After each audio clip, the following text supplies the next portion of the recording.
అంటే చాలా డైలాగ్స్ అంటే తక్కువ ఉన్నా కానీ మీ రోల్ కీ రోల్ అని చెప్పొచ్చు. సో అనిపించిందా మాకు డైలాగ్స్ లేవే బట్ మీ కీ రోల్ అయినా అది కానీ డైలాగ్స్ లేవని అనిపించిందా మీకు ఏమైనా? డైలాగ్స్ ఎన్ని ఉన్నాయని కౌంట్ చేసుకునే దానికన్నా, ఎక్స్ప్రెషన్స్ ఎన్ని ఉన్నాయని కౌంట్ చేసుకునే దానికన్నా స్టోరీలో ఇంపాక్ట్ ఉంది కదండి. యాక్చువల్లీ కొన్ని సార్లు డైలాగ్ లేకుండా యాక్ట్ చేయడమే కష్టం అవుతుంది. డైలాగ్ చెప్పేస్తే మాట్లాడినప్పుడు మన ఇద్దరు మాట్లాడినప్పుడు ఎలా ఉంటుందో అలా మాట్లాడచ్చు.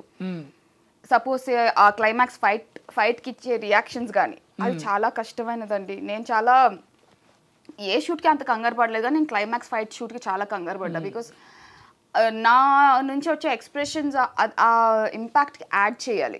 లేకపోతే ఆ ఫైట్ ఇప్పుడు నా కోసం జరుగుతున్న ఫైట్ నా ఎక్స్ప్రెషన్ అంత కరెక్ట్గా పడకపోతే ఇబ్బంది అవుతుంది. సో దట్ ఫైట్ రియాక్షన్స్ ఎలా తీసుకుంటారంటే ఫైట్ మొత్తం అయిపోతూ ఉంటుంది, తర్వాత క్లోజప్స్ తీసుకుంటారు మ్యాక్సిమం టైమ్స్. సైమల్టేనియస్గా జరగదు, ఒకేసారి తీసుకోరు అది. సో కాబట్టి ఆ ఎక్స్ప్రెషన్స్ చాలా కష్టం. మాటలేముంది, మాట్లాడేయచ్చు, ఎక్స్ప్రెషన్స్ కొంచెం కష్టం.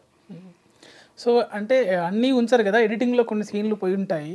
సో ఆ డైలాగ్ ఒకసారి మాకు ఎడిటింగ్లో తీసేసిన డైలాగ్ చెప్పాలి మాకు. ఎడిటింగ్లో తీసేసిన డైలాగా? మీకు నచ్చిన డైలాగు ఎడిటింగ్లో తీసేసిన డైలాగ్? దో ఆడు కాలు మీద కాలు వేసుకుని కూర్చుంటాడు చూడు, ఆయనే మా చిన్న ఆయన. సూపర్. అంటే ఇప్పుడు మీరు ఫస్ట్ స్టార్టింగ్లో పుష్ప 1లో అంతే క్యారెక్టర్, తర్వాత అప్పుడే మీకు మీ పైన సీన్లు తీసారా పుష్ప 2వి, లేదంటే ఒకటే తీసేసి మిమ్మల్ని పంపించారా? స్టోరీ సిచ్యువేషన్ సీన్స్ అవన్నీ స్టోరీ పరంగా అవి అప్పుడు ఉన్నాయండి సేమ్. కాకపోతే లెంత్ పెరుగుతున్న కొద్దీ పార్ట్గా డివైడ్ చేశారు కదా. సో షూట్ నేను ఎంత చేశానో అంతే ఉంది సినిమాలో. ఒక చిన్న సీన్ పోయింది, బట్ అది పార్ట్ 2లో వచ్చేసింది మళ్ళీ. సో పార్ట్ 2లో ఇంత ఉంటుంది మీ క్యారెక్టరైజేషన్ అని మీరు ఊహించారా? అంటే చెప్పారా? ముందే తెలుసు కదా నాకు. సో కథ ప్రకారం పుష్పానే కథ సార్ అప్పుడు అనుకున్నప్పుడే, ఒక సినిమా కథ అనుకున్నప్పుడే, క్యారెక్టర్స్ అనుకున్నప్పుడే నాకు లుక్ టెస్ట్ అవన్నీ చేశారు. సో నాకు జరగబోయే సిచ్యువేషన్స్ ఏంటి, సీన్స్ ఏంటి అవి నాకు ముందే తెలుసు. 2020లోనే నాకు స్టోరీ తెలుసు. కథ మొత్తం చెప్పేశారా? కథ మొత్తం ఎందుకు చెప్తారు? నా క్యారెక్టరైజేషన్ మాత్రం చెప్పారా? ఎవరి క్యారెక్టర్ది వాళ్ళకే చెప్తారు. సో నా క్యారెక్టర్ ద్వారా ఏమవుతుంది, ఎంత ఇంపాక్ట్ ఉండబోతుంది అని నాకు అప్పుడే తెలుసు. 24 వరకు వెయిట్ చేయాల్సి వచ్చింది పుష్ప 2 కోసం, అంతే. సో ఆశ దోష అప్పడం వడ అని అనంటే నేను ఒక అడుగుతాను, చెప్పండి. సో పార్ట్ 3 ఎలా ఉండబోతుంది? పార్ట్ 3లో మీ డైలాగ్స్ ఏమైనా ఉన్నాయా? పార్ట్ 3లో నా డైలాగ్ ఇప్పుడే మీకు కావాలి. ఖచ్చితంగా ఒక డైలాగ్ అయితే ఉంటుందండి, సిన్నాయన. ఆ డైలాగ్ ఉంటుంది. పార్ట్ 3 డైలాగ్ లీక్ చేసిన కావేరి అని. సో పెట్టేస్తారా? అదే తమ్నెయిల్ పెట్టుకుంటాం మేము, పార్ట్ 3 డైలాగ్ లీక్ చేసిన పావని కావేరి. ఓకే, ఒక డైలాగ్ చెప్పండి, నేను చెప్తాను. పుష్ప అంటే ఇంటర్నేషనల్ అనుకుంటేవా యూనివర్సల్ అనండి. ఓ మార్చారా ఏంది? పుష్ప అంటే ఇంటర్నేషనల్ అనుకుంటేవా యూనివర్స్. బాగుంది. మీ డైలాగ్తో పాటు మీ స్టోరీని కూడా లీక్ చేశారు. నేను చెప్పనా? మీరు చెప్పింది నాకు ఇందాక స్టోరీ ఏది చెప్పండి. నేనేం చెప్పలేదు, మీకు ఏమైనా అనిపిస్తే మీరు చెప్పండి. పుష్ప 3లో మొత్తము ఏమంటారు, రాకెట్ల పైన స్మగ్లింగ్ ఉంటుంది, అంతరిక్షంలో ప్లాట్లు కూడా అక్కడికి వాళ్ళకి ఫర్నిచర్, ఎర్రచందనం ఫర్నిచర్ పోతుంది. ఏలియన్స్ కి ఫర్నిచర్ సప్లై ఆల్రెడీ ఇక్కడికి నుంచి వెళ్తున్నారు కదా, ప్లాట్లు కొనుక్కుంటున్నారు కదా, అక్కడ వాళ్ళకి అక్కడ సప్లై చేస్తారు. అప్పుడు డాలర్స్లో ఉంటుంది పుష్ప వ్యాపారం. అప్పుడు అంటే ఈ రావు రమేష్ అప్పుడు పిఎం అవుతాడు. సో అక్కడ పుష్ప 3లో చంద్రమండలం పైన ఉంటుంది ఐటెం సాంగ్, అది హాలీవుడ్ హీరోయిన్తో మీరు చెప్పాను. ఇది నిజమేనా? సుకు సార్, చారి గారి దగ్గర ఐడియాస్ బాగున్నాయి, మీరు ఒకసారి కొంచెం వినండి ఐడియాస్. ఇప్పుడు ఇది మీరు చెప్పినట్టే నేనేం చెప్పలేదు, అన్ని ఇలా చేస్తున్నారు అందరూ. వాళ్ళు చెప్పేస్తున్నారు, నేను చెప్తున్నానని తమ్నేల్ మీరే అన్నారు కదా, ఈ తమ్నేల్ వేసుకోండి పుష్ప డైలాగ్ లీక్ అయితే అన్నారు కదా. అవును, డైలాగ్ అయితే లీక్ చేసే కదా, ఖచ్చితంగా ఒక డైలాగ్ ఉంటుంది, సినాయన ఉంటుంది. సినాయన తర్వాత ఇవన్నీ మేము వేసేసుకుంటాం. Okay, no issues. సుకుమార్ గారు చాలా జీనియస్, అంటే ఎప్పటికీ అదే ఆ సినిమా అంటే దాంట్లోనే ఉంటారు. సో మీతో ఎలా ఉండేవాడు అంటే షూట్లో? చాలా పాజిటివ్గా ఉంటుందండి సుకుమార్ సార్తో వర్క్ చేయటము.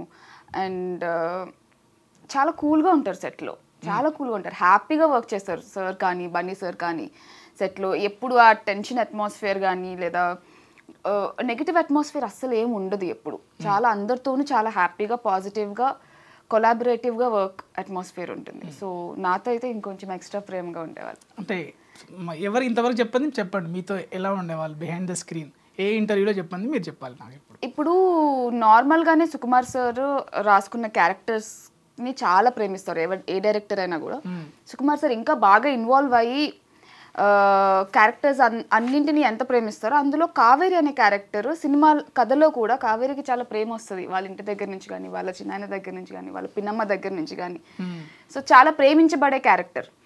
సో దానికి సుకుమార్ సార్ కూడా అంతే ఎఫెక్షనేట్గా ఉండేవాళ్ళు. అండ్ ఎవరికి తెలియని విషయం అయితే సుకు సార్ సెట్లో అందరిని ఇమిటేట్ చేస్తారు. అవునా? భలే సరదాగా ఇమిటేట్ చేస్తారు సార్. సడన్ గా వస్తారు సీన్లో ఏదో చెప్పి ఇంకెవరిదైనా బాడీ లాంగ్వేజ్ ఏదైనా నచ్చితే అది చేసి చూపిస్తారు. ఒకటి చేసి చూపించండి. నేను చేయలేను అంటే మీరు యాక్ట్రెస్ కదా, సార్ కన్నా ఎక్కువ చేస్తారు కదా మీరు. సార్ చెప్పిస్తారు. ఇమిటేట్ నేను చేయలేను. సార్ అయితే చాలా బాగా చేస్తారు. ప్రతి ఒక్కరు ఎలా ఉంటారు, ఎలా నించుంటారు, ఎలా మాట్లాడతారు అని చాలా బాగా అబ్జర్వ్ చేస్తారు. సో అదొక్కటి చాలా ఫన్నీగా అనిపిస్తుంది సెట్ లో. ఎప్పుడైనా సరదాగా సడన్ గా బన్నీ గారితో బన్నీ గారు కూడా చాలా కూల్గా ఉంటారు సెట్లో. అంటే ఐకాన్ స్టార్ వచ్చారు, అంత ఎవరు అంత భయపడి అంత కంగారు కాకుండా పని బాగా జరగాలి. సో సార్ అందరితో చాలా జోవియల్గా ఉంటారు, సరదాగా మాట్లాడతారు, పలకరిస్తారు. మెమరబుల్ మూమెంటా? పెళ్ళి సెట్లో, లాస్ట్ పెళ్ళి సెట్లో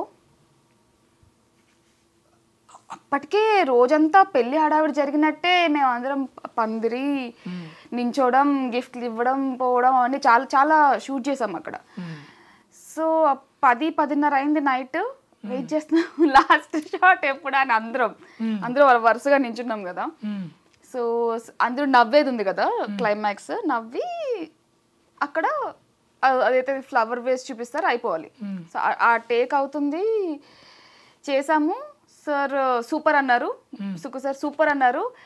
అందరూ ఒకేసారి రిలాక్స్ అయ్యి నేనైతే ఇంకా ఫుల్ అయిపోయింది. లాస్ట్ డే ఆఫ్ షూట్ అనుకుంటున్నాం మేము అది. దాని తర్వాత ఇంకా షూట్ ఉండకపోవచ్చు, అదే లాస్ట్ డే షూట్ అనుకుని అన్నాను. సుకు సార్ 1 more అన్నారు. 1 సార్ పగలబడినా అంటే ఏడవలేక నవ్వారంట. 1 సార్ పగలబడి అంటే అర్థం ఏంటంటే నువ్వేమో అనుకుంటున్నావు సార్ అంత ఈజీ కాదు, సూపర్ అంటే టేక్ ఓకే అని కాదు అర్థము, ఇంకో టేక్కి రెడీగా ఉండాలి అని చెప్పి సార్ నవ్వుతున్నారు. బికాస్ సార్కి చాలా ఎక్స్పీరియన్స్ కదా, బన్నీ సార్కి సుకుమార్ సార్తో చాలా ఎక్స్పీరియన్స్ కదా. సో మేమందరూ సూపర్ అంటే టేక్ ఓకే అయిపోయింది అనుకొని చాలా రిలాక్స్డ్ అనుకుంటే 1 more అన్నారు. చాలా బాగా నవ్వారు. సో మీరు already heroine, established heroine. Pushpa 2లో అంటే మీ హీరోలకి అయినా కానీ లీడ్ కాదు కదా. సో మీకు అంటే మీ కెరీర్ పైన ఇంపాక్ట్ అవుతుంది అనేసి అనిపించలేదా? లేదండి, నేను సినిమాలో లీడ్ అనే డెఫినేషన్ వేరేలాగా నేను ఆలోచిస్తానండి. ఇప్పుడు కథలు మారుతున్నాయి, పైగా పుష్ప అనే కదా లార్జర్ దాన్ లైఫ్ స్టోరీ, చాలా పెద్ద క్యాన్వస్ ఉన్న స్టోరీ. ఇప్పుడు మీరు వేరే సినిమాలు చూసుకుని, ఇప్పుడు కల్కి సినిమా చూసుకోండి, కల్కి సినిమాలో హీరో హీరోయిన్ కాకుండా ఎంతమంది హీరోయిన్లు చేశారు వేరే వేరే రోల్స్. సో అలాంటి ఒక కథ పుష్ప. సో నేను ఈ క్యారెక్టర్ నేను ఎప్పుడు చిన్నగా చూడలేదు. కథ బయటకు వచ్చిన తర్వాత కూడా ఆ క్యారెక్టర్ కథలో ఉన్న క్యారెక్టర్ అది. నేనేదో పక్కన ఒక